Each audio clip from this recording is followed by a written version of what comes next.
नमस्कार साथियों, स्वागत है आप सभी का आपके अपने YouTube channel nurse victory vibe में।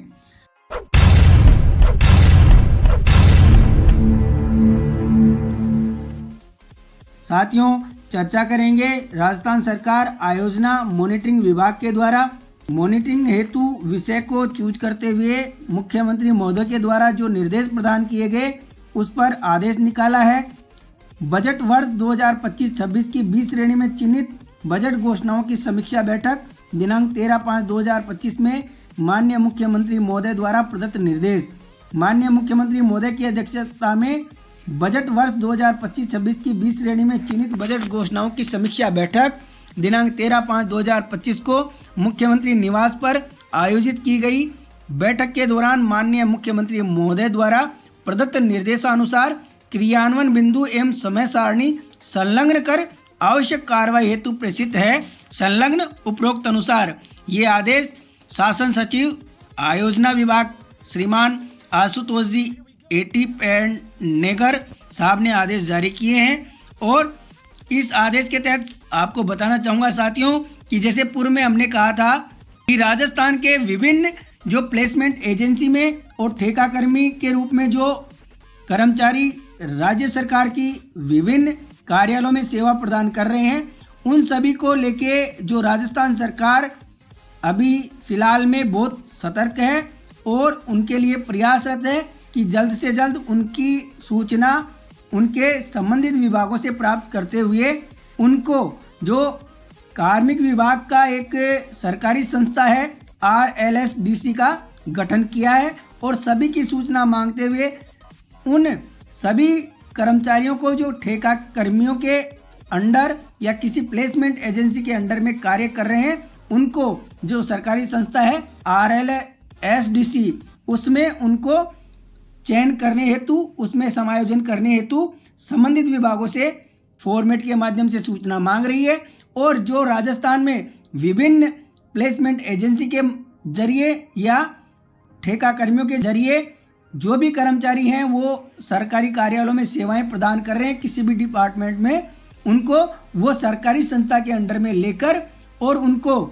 भविष्य में आने वाली जो भी उनकी नियम और शर्तें हैं उनके तहत परमानेंट करने की योजना बना रहे हैं। तो उसी के आधार पर इसमें माननीय मुख्यमंत्री महोदय द्वारा निर्देश प्रदान किए गए हैं, जिसमें से एक जो पॉइंट रखा है मुख्यमंत्री साहब ने, उसमें जो संविदा कर्मी हैं प्लेसमेंट एजेंसी के माध्यम से कार्यरत हैं या ठेका कर्मी के माध्यम से कार्यरत हैं, उनके लिए भी कहा है कि RLSDC का गठन हो चुका है और इनका आप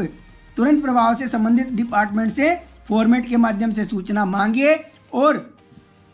सूचना मांगने के उपरांत आप इनको RLSDC संस्था में इनका नियोजन कर दीजिए ताकि भविष्य में आने वाली जो भी भर्तियां हैं उनमें इनको सीधा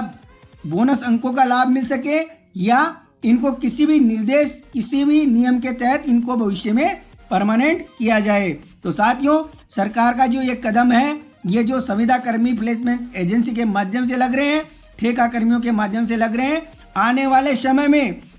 जैसे ही इन सभी कर्मचारियों को आप लोगों को RLSDC के अंतर्गत ले लिया जाता है तो आपको बहुत ही अच्छी सुविधाएं मिलने वाली हैं, बहुत बेनिफिट मिलने वाले हैं, आपके वेतन में भी वृद्धि होने वाली है और आगामी भर्तियों में आपको प्रायोरिटी बेस पर परमानेंट किया जा सकता है। सैन्य कार्मिक इत्यादि की नियुक्ति की जाए और समय सीमा दी है 30/6/2025। साथ ही जो मेडिकल हेल्थ है उसमें माय योजना तथा RGHS पोर्टल का IHMS से इंटीग्रेशन करने के लिए लिखा है। और साथियों, ये आप देख पा रहे हैं कि 23 नंबर पे है DOP कार्मिकों को संविदा पर नियोजित किए जाने के संदर्भ में कार्मिक विभाग के अधीन राजकीय संस्था के गठन का मंत्रिमंडल से अनुमोदन करवाना है और 30/6/2025 से पहले ये कार्य कराना है। हमने पूर्व में जो वीडियो डाला था उसमें कई साथियों ने लिखा है कि इस डिपार्टमेंट की सूचना अभी तक मांगी नहीं गई है और कोई लेटर जारी नहीं किया गया था। तो साथियों, बताना चाहूँगा कि धीरे धीरे कर संबंधित डिपार्टमेंट को निर्देश दे दिए गए हैं और संबंधित डिपार्टमेंट अपने स्तर से पर्टिकुलर आदेश करते हुए आप लोगों की सूचना मांगेगा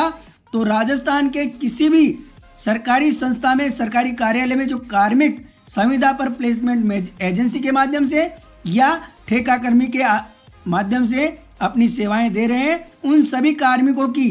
सभी डिपार्टमेंट में विभाग वार सूचना मांगी जाएगी और इनको जो राजकीय संस्था का गठन हुआ है RLSDC का, उसमें नियोजन इनका किया जाएगा और इसका अनुमोदन 30/6/2025 से मंत्रिमंडल के द्वारा करवा लिया जाएगा। साथियों, माइंस और पेट्रोलियम में 25,000 घरों को पाइप गैस सप्लाई से जोड़ा जाना है। उसका जो समय सीमा है वो भी 30/6/2025 दी है। साथ ही आप लोगों को बताना चाहूँगा कि आप लोग ये PDF देख रहे हैं, इस PDF को आप कार्मिक विभाग की वेबसाइट से सीधे डाउनलोड कर आप अच्छी तरह से इसको पढ़ सकते हैं। अगर आपको ये PDF नहीं मिल रही है तो आप आपके अपने YouTube चैनल नर्स विक्ट्री वाइव में ये वीडियो जो डाला गया है, उस वीडियो की डिस्क्रिप्शन में आप जाएंगे तो वहाँ पर आपको आपके अपने टेलीग्राम चैनल का लिंक मिलेगा। आप उस चैनल के लिंक को क्लिक कर और हमारे टेलीग्राम चैनल को ज्वाइन कर सकते हैं। वहाँ पर ये आपको PDF मिल जाएगी, आप वहाँ से इसको आसानी से डाउनलोड कर सकते हैं और क्या क्या इसमें पॉइंट दिए हैं, उन पॉइंट के आधार पर आप इनको पढ़ते हुए और पूर्ण जानकारी प्राप्त कर सकते हैं। क्योंकि साथियों, अलग अलग डिपार्टमेंट के ये आदेश दिए गए हैं। इसमें जो मुख्य रूप से हमने कहा था कि सरकारी संस्थान में जो कार्यरत कर्मचारी हैं, जो प्लेसमेंट एजेंसी के माध्यम से या ठेका कर्मी के माध्यम से कार्य कर रहे हैं, उनको जो कार्मिक विभाग है, राजस्थान सरकार है, वो सरकारी संस्था में इनका नियोजन करने का पूर्ण मानस रखती है और उसका अनुमोदन कराने के लिए जो कट ऑफ डेट दे दी है वो 30/6/2025 है। यानी कि 30/6/2025 से पहले इसका अनुमोदन होना है और संबंधित जितने भी डिपार्टमेंट हैं वो अलग से अपने अपने स्तर पर आदेश निकालते हुए अपने अपने डिपार्टमेंट में जो संविदा कर्मी हैं, प्लेसमेंट एजेंसी के माध्यम से कार्य कर रहे हैं या फिर ठेका कर्मी के माध्यम से कार्य कर रहे हैं, उनकी सूचना मांगते हुए फॉर्मेट में भेजेगी। तत्पश्चात इनको सभी डिपार्टमेंट के कर्मचारियों को RLSDC संस्था के अंदर नियोजन कर दिया जाएगा। तो आप सभी कार्मिकों के लिए ये बहुत ही अच्छी खबर है कि आपका भविष्य में आपको अच्छे अच्छे बेनिफिट मिलने वाले हैं और जल्द ही सरकार किसी भी नियम के तहत आपको जल्द से जल्द परमानेंट कर सकती है। धन्यवाद। जय हिंद, जय भारत, जय नरसेज।